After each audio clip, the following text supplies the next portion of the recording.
देश के कई हिस्सों में प्री मानसून बारिश ने अब राहत का पैगाम लेकर वो आई है और प्री मानसून बारिश ने गर्मी से पुणे, गोवा और मुंबई की रंगत पूरी तरीके से बदल दी है। हालांकि इस बदलते मौसम के बीच सुरक्षित रहना भी बहुत ज़रूरी है, क्योंकि बारिश के साथ आंधी तूफान भी आ रहा है। जैसे एक दिन पहले पुणे में बारिश में कई जगह तेज़ आंधी देखने को मिली, जिसकी वजह से पार्किंग के लिए बना टीन शेड जो है वो उड़ गया और कुछ गाड़ियों को भी नुकसान पहुंचने की खबर है। मौसम के मिजाज के देखते हुए महाराष्ट्र के कई शहरों में मौसम विभाग ने ऑरेंज और येलो अलर्ट जारी किया है। 24 मई तक भारी बारिश की चेतावनी दे दी गई है, लेकिन देश की राजधानी दिल्ली उमस से पूरी तरीके से जूझ रही है। लू के थपेड़े लोगों को परेशान कर रहे हैं। आलम यह है कि सुबह की सैर पर निकले लोग पल भर में पसीना पसीना हो जा रहे हैं। 3 तस्वीरें देखिए किस प्रकार से मौसम का मिजाज इस वक्त बदला हुआ है। अगर आप राजधानी दिल्ली की बात करेंगे तो हालात जस के तस हैं, गर्मी बनी हुई है। बल्कि अगर आप मुंबई देखेंगे, पुणे देखेंगे, महाराष्ट्र के कई शहरों में लबालब पानी भर चुका है। सड़कें भी अब दरिया बनती हुई नजर आ रही हैं। तस्वीरें देखिए। और ये बारिश प्री मानसून बारिश है।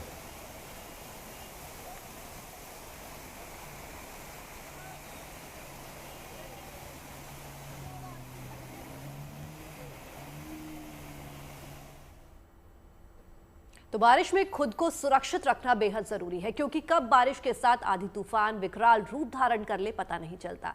कल जब पुणे में बारिश हुई तो बारिश के साथ साथ आंधी भी चली। तेज बारिश से पुणे की एक हाउसिंग सोसाइटी के पार्किंग एरिया की छत तेज हवाओं के कारण उड़ गई। राहत की बात यह रही कि इसमें किसी को भी किसी तरह का कोई नुकसान नहीं हुआ, लेकिन तस्वीरों से आप देख सकते हैं किस तरह से तेज हवा और आंधी ने छत को उड़ा कर रख दिया। तो 27 मई से पहले ही दस्तक दे चुका है मॉनसून और पूरे महाराष्ट्र में इस वक्त झमाझम बारिश का दौर लगातार जारी है।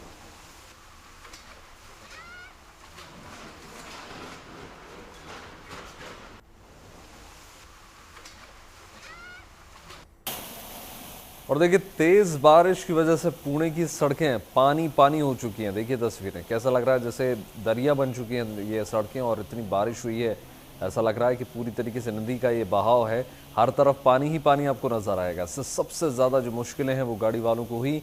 किसी की गाड़ी पानी में आधी डूब गई तो कुछ गाड़ियां बंद तक हो गई, यानी उनके इंजन तक पानी पहुंच गया, जिन्हें धक्का मारकर अब वापस निकाला जा रहा है। पानी इतना ज़बरदस्त तरीके से बरस रहा है कि आप अगर सड़कें देखेंगे तो आपको पूरी तरीके से पानी से डूबी हुई नज़र आएंगी। तमाम गाड़ियां आपको डूबी हुई नज़र आएंगी। आवाजाही इससे काफ़ी बाधित हो रही है, लोगों को चलने में परेशानी हो रही है और गाड़ियों को सुरक्षित रखा जा रहा है।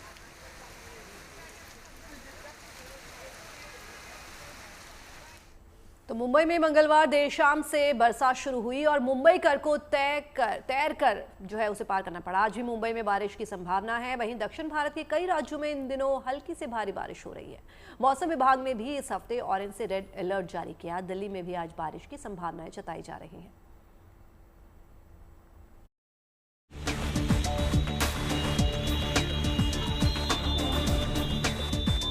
मंगलवार देर शाम से शुरू हुई बारिश ने मुंबईकरों को उमस भरी गर्मी से राहत दिला दी। मुंबई के कई इलाकों में आंधी तूफान और बिजली की चमक के साथ तेज बारिश हुई, जिससे सड़कों पर ट्रैफिक की रफ्तार धीमी हो गई। कुर्ला, अंधेरी, बोरीवली, दहिसर, हर जगह झमाझम बारिश हुई। ऑफिस से घर जाते लोगों को थोड़ी बहुत परेशानी का सामना जरूर करना पड़ा, खासकर जो लोग बिना छतरी के घर से निकले थे।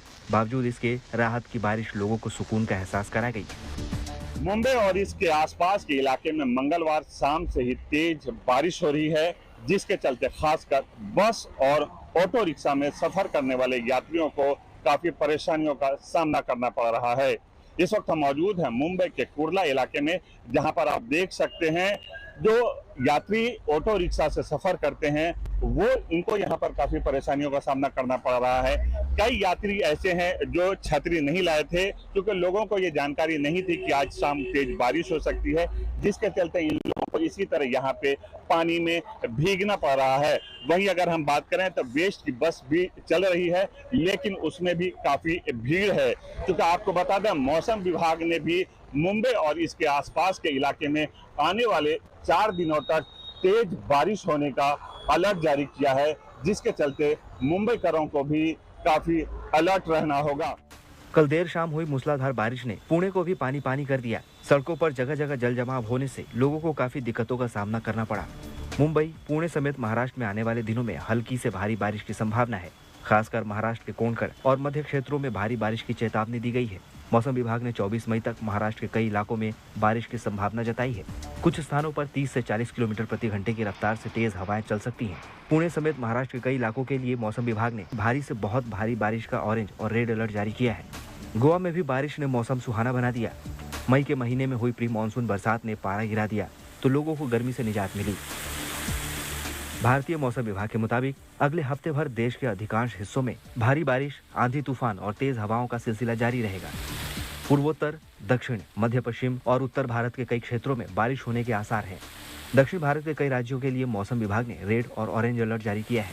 4-5 दिनों में पूरा महाराष्ट्र, स्पेसिफिकली कोस्टल एरिया, उसके अलावा कर्नाटका, तमिलनाडु और केरला जो फेवरेबल रहेगा। वहाँ हैवी, वेरी हैवी या एक्सट्रीमली हैवी बेसिकली 2 दिन आने वाले दिनों में वहाँ कंटिन्यू होने का। उत्तर पूर्वी भारत की बात की जाए तो वहाँ पे भी हमें बहुत से राज्यों में ऑरेंज अलर्ट जो है इस वक्त दिख रहा है बारिश का। उसमें ज़्यादातर क्या है कि इस समय ज़्यादातर वो थंडरस्टॉर्म एक्टिविटी हो रही है।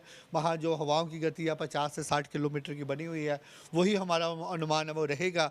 उसके साथ ही नॉर्थ ईस्टर्न स्टेट में भी अगर आप देखें, वहाँ भी आने वाले 4-5 दिनों में heavy, very heavy rainfall activity continue रहेगा।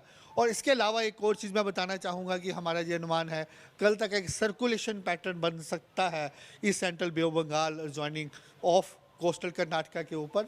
वो भी एक फेवरेबल रहेगा। स्लोली वो लो प्रेशर बन सकता है आने वाले 24 घंटों में उसके बाद, और फिर स्लोली जो नॉर्थवर्ड मूव करेगा उसके प्रभाव से ये पूरा का पूरा रीजन जो मैं बताया वेस्ट कोस्ट वगैरह, इसमें रेनफॉल एक्टिविटी आने वाले 5-7 दिन एक्टिव ही।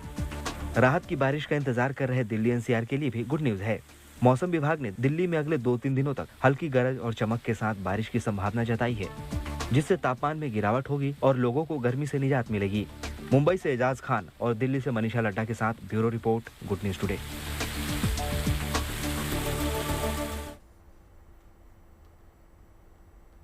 तो चलिए आपको बताते हैं आने वाले दिनों में मॉनसून की क्या स्थिति रहने वाली है। तो देश में पहले 27 मई को केरल में मॉनसून का पूर्वानुमान है, यानी अब 27 मई से पहले ही केरल में मॉनसून दस्तक दे सकता है। हालांकि अभी अरब सागर में कम दबाव का क्षेत्र बना हुआ है और अगले 1-2 दिन में चक्रवातीय सिस्टम एक्टिव होगा। बिल्कुल कृतिका, देखिए यही चक्रवाती सिस्टम जो है केरल में मॉनसून के रूप में एंट्री लेगा। माना यह जा रहा है कि 22 से 24 मई को केरल में मॉनसून आ सकता है। तो उधर उत्तर पूर्वी भारत में भी वक्त से पहले मॉनसून अपनी दस्तक दे सकता है। हालांकि बाकी देश में मॉनसून की आगे रफ्तार कैसी रहने वाली है, इसे लेकर फिलहाल कुछ कहा नहीं जा सकता। फिर भी देखिए उम्मीद है कि सामान्य से 5% ज्यादा मॉनसून की बारिश जो है इस बार हो सकती है, यानी तरबतर रहेगा एक बार सिलसिला। आसमानी बारिश ने रोमांच की बारिश पर भी असर डाल दिया है। प्री मानसून बारिश की वजह से आईपीएल मैचों की जो लोकेशन है उसमें बदलाव किया गया है। अहम मैचों के वेन्यू चेंज कर दिए गए हैं। दिलचस्प बात यह है कि बारिश की आशंका को देखते हुए बीसीसीआई ने आईपीएल मैचों के लिए एक्स्ट्रा टाइम को 1 घंटे से ज्यादा बढ़ा दिया है। अब मैच के लिए 1 घंटे की जगह 2 घंटे का रिजर्व टाइम तय किया जाएगा, जिससे मैच जो है धुल ना सके। और ये सुनिश्चित करने की कोशिश की जा रही है कि प्री मॉनसून की वजह से आईपीएल के बचे हुए शेड्यूल पर असर ना पड़े, मैच का जो रोमांच है वो लगातार बना रहे। और इसीलिए ये बड़ा फैसला लिया गया। वेन्यू में भी चेंज किया गया है और 1 घंटे एक्स्ट्रा टाइम अब बढ़ा दिया गया है।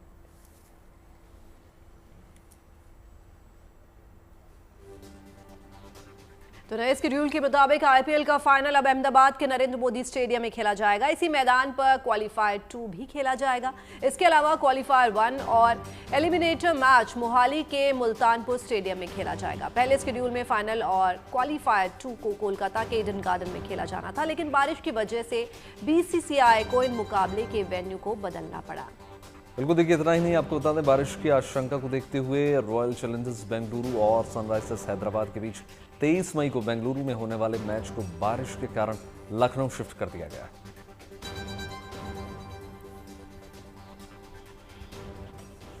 तो देखिए कल जब राजधानी के अरुण जेटली स्टेडियम में चेन्नई और राजस्थान के बीच मैच खेला जा रहा था, तब स्टैंड में मौजूद धोनी के हमशक्ल ने सबका ध्यान अपनी ओर आकर्षित किया। पहचानना मुश्किल था कि असली कौन है और नकली कौन है। कमेंटेटर भी धोनी के डुप्लीकेट को देखकर हैरान थे। स्टैंड में मौजूद दर्शकों में धोनी के हमशक्ल के साथ सेल्फी खिंचवाने की भी होड़ आपको नजर आएगी। फोटोज देखिए। और अरुण जेटली में देखिए धोनी के हमशक्ल का नाम ऋषभ मालाकार और इंदौर के रहने वाले हैं। ऋषभ पेशे से सॉफ्टवेयर इंजीनियर है, लेकिन जब स्टेडियम में वो पहुंचे तो सबको लगा कि हूबहू धोनी ही वहां पर पहुंच गए हैं और थाला के साथ फोटो खिंचाने के लिए तमाम फैंस भी वहां पर एकत्रित हो गए। देखिए तस्वीरें आपको दिखा रहे हैं, बिल्कुल आपको पूर्व कप्तान महेंद्र सिंह धोनी की हमशक्ल जब स्टेडियम में कल पहुंचे तो क्या हुआ, कैसे फैंस ने उनको घेर लिया, कैसे कैमरे की स्पॉटलाइट जब उन पर पड़ी तो तमाम कमेंटेटर भी उन पर चर्चा करने लगे और तमाम फील्ड में मौजूद जो फैन थे वो भी उनके साथ सेल्फीज लेते हुए नजर आए। दो तस्वीरें आपको इस वक्त दिखा रहे हैं, आप पहचान नहीं पाएंगे कि असली और नकली थाला कौन है।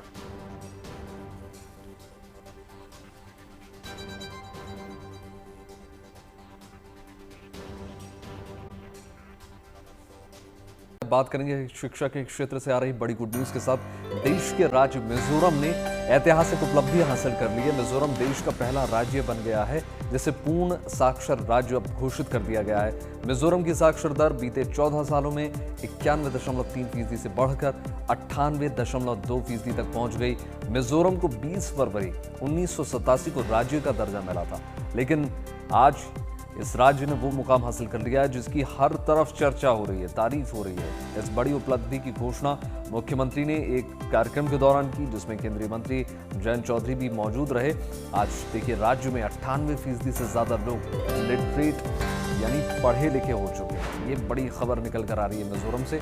अगर देश के सभी राज्य ऐसे हो जाएं तो क्या कहना, 98% के पार लिटरेसी दर।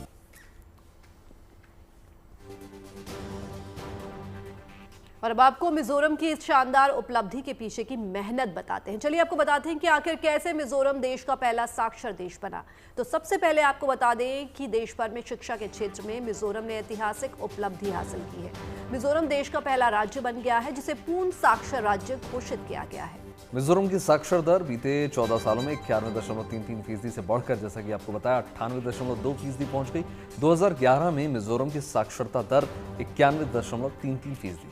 2011 में मिजोरम साक्षरता के स्तर पर देश में तीसरे स्थान पर था, जिसके बाद राज्य में नवभारत साक्षरता कार्यक्रम के जरिए उन लोगों की पहचान की गई जो लिटरेट नहीं थे और पाया गया कि राज्य में करीब 3026 लोग अनपढ़ हैं। जिसके बाद देखिए 292 स्वयंसेवी शिक्षकों ने मिशन में भाग लिया और लोगों को जागरूक किया। सामुदायिक सहयोग, लोगों के समर्पण और दृढ़ इच्छा शक्ति के जरिए मिजोरम ने ये बड़ी कामयाबी हासिल की है। तो देखिए शानदार खबर आपको दे रहे हैं, शिक्षा के क्षेत्र से जुड़ी ये शानदार खबर है। मिजोरम अब कहें पूरे देश में एक ऐसा इकलौता राज्य बन गया है जिसकी साक्षर दर पूर्ण हो चुकी है, यानी 98% से ज्यादा लोग लिटरेट हैं। 98.2% इस वक्त लिटरेट है मिजोरम।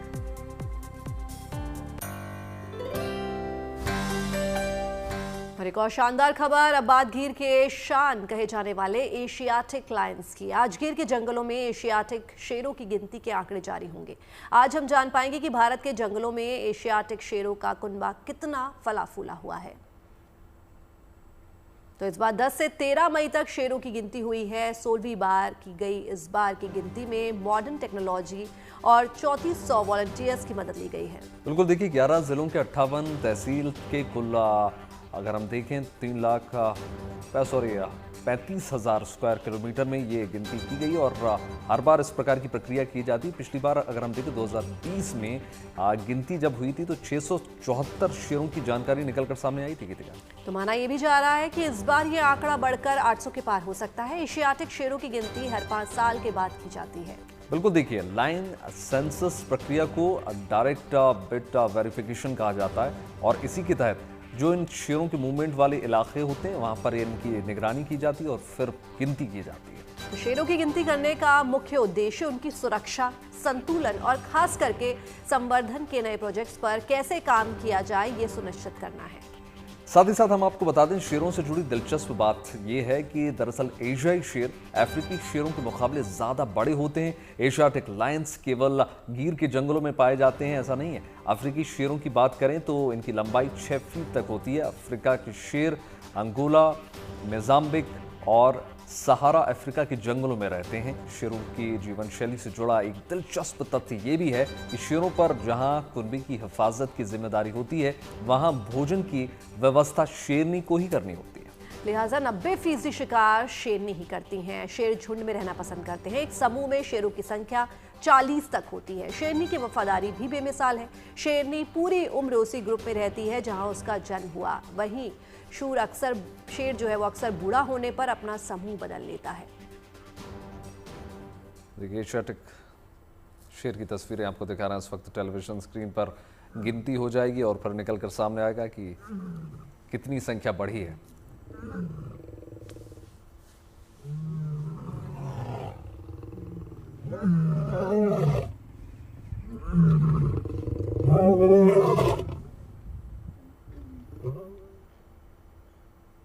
अब बात करेंगे चारधाम यात्रा की। पूरे उत्साह और उल्लास के साथ चारधाम की यात्रा चल रही है। गर्मी के बावजूद देश के कोने कोने से लोग यात्रा में शामिल हो रहे हैं। नतीजा यह है कि हर रोज तीर्थयात्रियों की संख्या का नित नया रिकॉर्ड बन रहा है। ताजा आंकड़े अगर हम देखें तो इस साल अब तक 10,91,000 का आंकड़ा पार हो चुका है।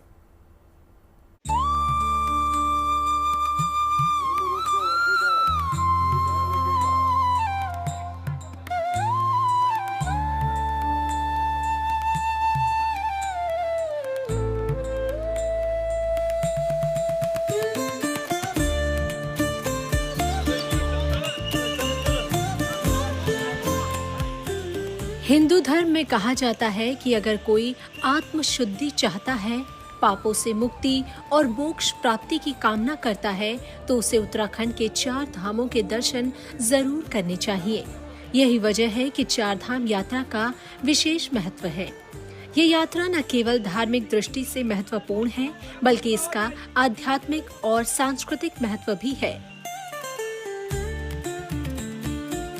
4 धाम यात्रा में यमुनोत्री, गंगोत्री, केदारनाथ और बद्रीनाथ धाम शामिल है।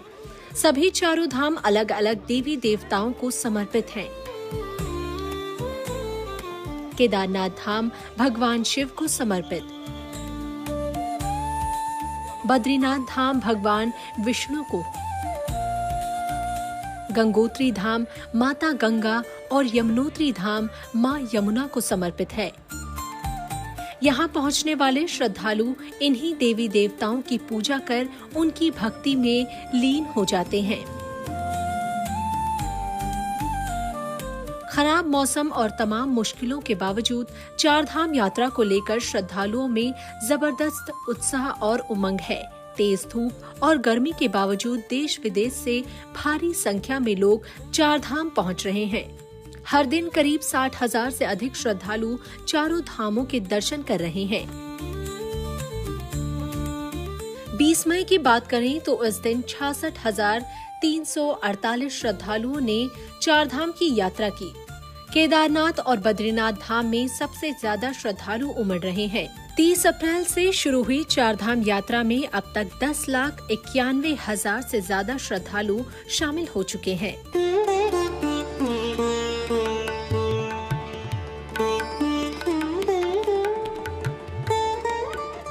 चारों धामों में सबसे ज्यादा रौनक और चहल पहल केदारनाथ धाम में देखी जा रही है। दर्शन पूजन के लिए यहाँ सबसे ज्यादा श्रद्धालु पहुँच रहे हैं। दिन भर दर्शन करने वालों की कतार देखी जा रही है। 20 मई को बाबा केदार के धाम पर 24,615 श्रद्धालुओं ने हाजिरी लगाई और दर्शन कर उनका आशीर्वाद लिया। 2 मई से अब तक 4,29,000 से ज्यादा श्रद्धालु केदार के दर्शन कर चुके हैं।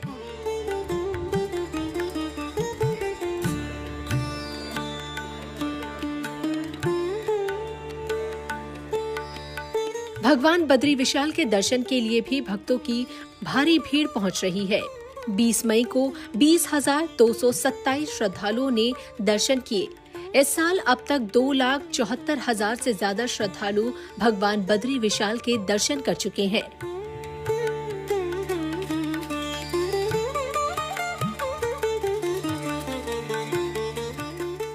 यमुनोत्री धाम में 20 मई को 10,395 श्रद्धालुओं ने मां यमुना के दर्शन किए। 30 अप्रैल से अब तक 2,05,000 से ज्यादा श्रद्धालु मां यमुना के दर्शन कर चुके हैं।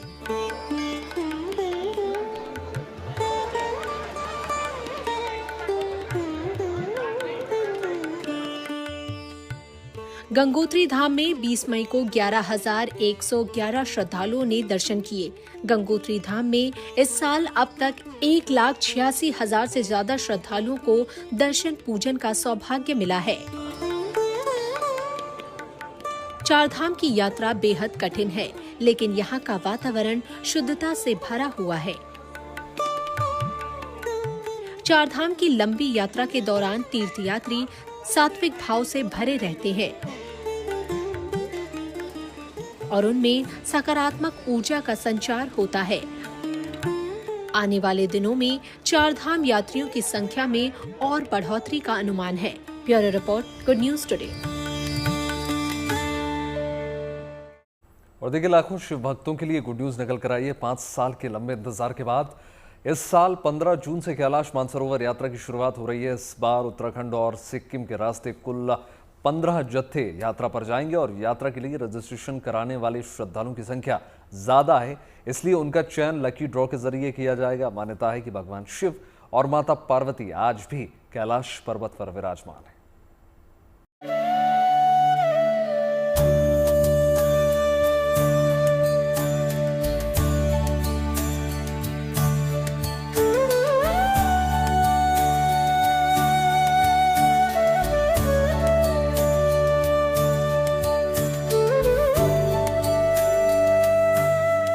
कहा जाता है भगवान शिव कण कण में विराजमान है, लेकिन पौराणिक कथाओं में भगवान शिव का स्थायी निवास कैलाश पर्वत को बताया जाता है। मान्यता है कि देवों के देव महादेव आज भी माता पार्वती के साथ यहाँ विराजमान है। यही वजह है कि कैलाश पर्वत लाखों करोड़ों शिव भक्तों के लिए आस्था का सबसे बड़ा केंद्र है।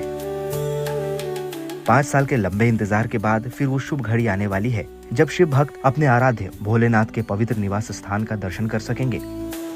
कैलाश मानसरोवर की यात्रा में 15 ग्रुप होंगे, जिनमें से हर ग्रुप में 50 तीर्थयात्री होंगे, जिनमें से 500 नाथुला पास के जरिए यात्रा करेंगे, जबकि 250 तीर्थयात्री लिपुलेख के रास्ते जाएंगे। लिपुलेख मार्ग उत्तराखंड से तिब्बत तक जाता है, जबकि नाथुला मार्ग सिक्किम से तिब्बत तक जाता है। This time Lipulekh only 5 batches they have allowed, and for Sikkim 10 batches have been allowed, each batch containing of 50 pilgrims. इस बार लिपुलेख के रास्ते 5 और सिक्किम में नाथुला मार्ग के जरिए 10 जत्थे को यात्रा की अनुमति दी गई है। हर बैच में 50 तीर्थयात्री होंगे। भारत चीन सीमा पर सिक्किम के नाथुला पास में कैलाश मानसरोवर यात्रा की तैयारियों को अंतिम रूप दिया जा रहा है। सिक्किम के नाथुला पास में इस रूट पर बुनियादी ढांचे का विकास काम पूरा होने वाला है। यात्रियों के लिए बनाए जा रहे आराम केंद्रों की मरम्मत और पुनर्निर्माण का काम अंतिम चरण में है। नाथुला रूट पर यात्रियों के ठहरने के लिए 2 केंद्र बनाए जा रहे हैं। इस साल कैलाश मानसरोवर यात्रा की शुरुआत दिल्ली से 15 जून को होगी। लकी ड्रॉ के जरिए यात्रियों का चयन होगा। यात्रियों को पहले दिल्ली में रिपोर्ट करना होगा। यहाँ उन्हें यात्रा को लेकर ब्रीफिंग दी जाएगी, फिर उनकी मेडिकल चेकअप की जाएगी। नाथुला पास से होते हुए कैलाश मानसरोवर की यात्रा करने वाले 15 जून को दिल्ली से सिक्किम के लिए रवाना हो। All the pilgrims have to report at Delhi MEA on 11th of June itself, so that they will undergo medical test and everything. And in fact, the applicants are over 1100, so there will be a lucky draw on 21st of May. 21st of May there will be lucky draw, so that they will select only 500 pilgrims. So they will be sent to Sikkim batch wise, each batch containing 50 pilgrims. So it will start from Delhi. They will start their journey on 15th of June. They will via Bagdogra. They will reach Gangtok. They will be staying overnight in the hotel at Gangtok, and on 16th of June they will start their onward journey. सभी तीर्थयात्री पहले Delhi MEA में 11 जून को report करेंगे। सबकी medical जांच की जाएगी। तीर्थ यात्रा के लिए आवेदन करने वालों की संख्या 1100 से ज्यादा होगी, इसीलिए लकी ड्रॉ के जरिए 500 लोगों को चुना जाएगा। सभी को ग्रुप में सिक्किम भेजा जाएगा। एक ग्रुप में 50 तीर्थयात्री होंगे।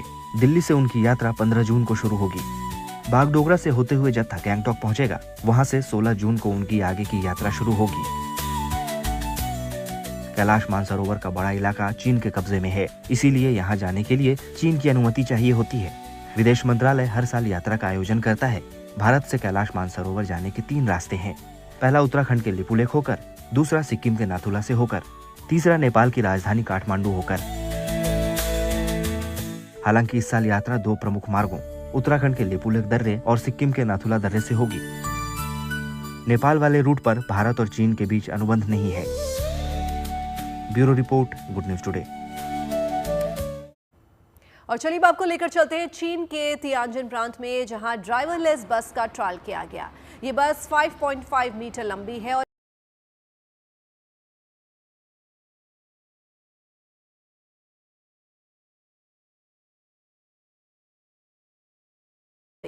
सबसे बड़ी बात, बस में ड्राइवर केबिन भी नहीं है, तभी तो इसे ड्राइवरलेस बस कहा जा रहा है। तो देखिए कितनी शानदार बस ये है। और चीन में इस बस में ना ही ड्राइवर केबिन है और ना ही स्टीयरिंग है। ये बस अपने आप चलेगी, इसीलिए इस बस को ड्राइवरलेस बस कहा गया है। देखिए, पहलगाम हमले के बाद ऑपरेशन सिंदूर चलाया गया, जिसकी कामयाबी को लेकर पूरे देश में तिरंगा रैली निकाली जा रही है। इंडियन आर्म्ड फोर्स के शौर्य और पराक्रम को सम्मान देने के लिए जोधपुर में भी तिरंगा रैली निकाली गई। वैसे तो इस तिरंगा यात्रा में 60 से ज़्यादा झांकियां शामिल हुई, लेकिन इसी रैली में एक बच्ची ने सभी का ध्यान अपनी ओर आकर्षित किया। 5 साल की ये बच्ची विंग कमांडर व्योमिका सिंह बनी थी। जब तिरंगा यात्रा का समापन हुआ तो हृदय पुरोहित नाम की इस बच्ची ने शिव तांडव स्तुति करके सभी का मन मोह लिया। सुनिए।